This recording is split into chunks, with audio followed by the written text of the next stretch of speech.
Behave kaya yan si Simon, oh. Simon, ang amo na Simon. Dagdagan pa ng isang makulit. Oh. Mhm. Mhm. Mhm. No, bang cute, oh. Tingnan mo siya. Akala mo may muta, pero hindi yan muta. Kulay yan.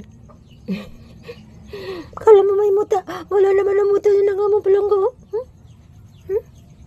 Tapos yung baby na yun namin Simon, yung tumatabi paghating gabi. Ayan o.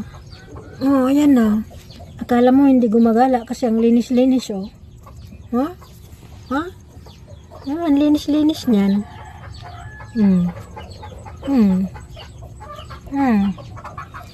Sige na, umuwi ka na. Wala pa silang 1 month pero hindi na sila umihi sa higaan nila. Lalabas sila dito. Lalabas sila dyan sila ihi. Hindi sila ihi sa higaan nila. Kaya nilagyan ko na ng pinto yung kulungan nila. Kasi nag-iingay kapag nakakulong. Hindi naman ihi sa loob. Yan o. Mag 1 month lang yan sa 21.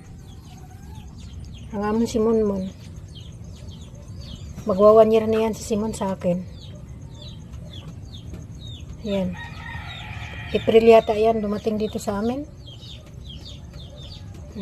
Magwa 1 year na yan siya. Dumating yan dito. Same lang story nila ni Beauty at saka ni Plape. Payat. Walang pagkain. Nabando na.